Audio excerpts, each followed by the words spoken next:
SITElines 2016 is called Much Wider Than a Line.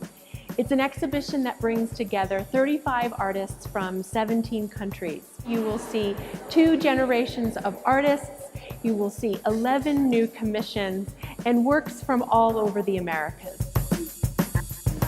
The exhibition looks at 3 themes. The vernacular is one of them, and this looks at architecture, design, the craft disciplines that come out of native traditions. Another important theme in the exhibition is of indigenous knowledge. This acknowledges performance and ritual. We have a work by Jeffrey Gibson, a garment decorated with ribbons and jingles that he then wore for a performance. The third is the interconnectivity in the Americas, relationships in the Americas, shared experiences, whether it be of land, of geography, of race, of colonialism, of decolonial practices.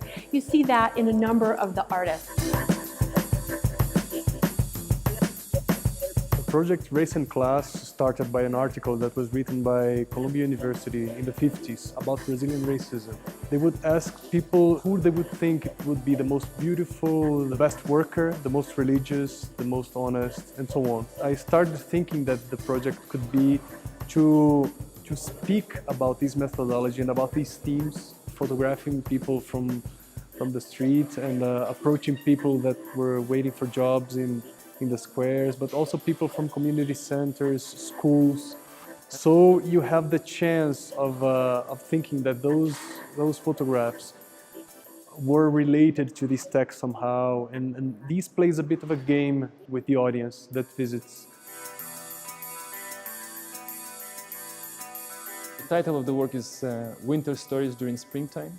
It actually corresponds to what happened to us while we were doing the residency here in New Mexico during this spring, the last spring. We're really inspired by the weaving experiences, so we propose something that is working with thread, very simple.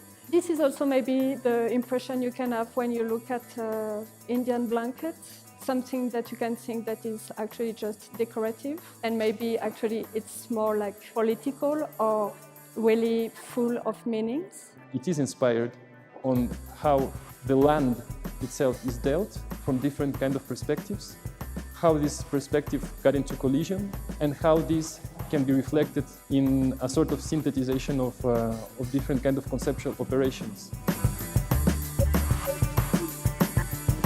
One of the visions of SITElines is that we work collaboratively, that we have many voices at the curatorial table, and that involves a team of curators each time that bring different strengths, different visions, different ideas about curating. But there's also these wonderful overlaps and dialogue that only really happens when you see the work in the space, in communication with each other.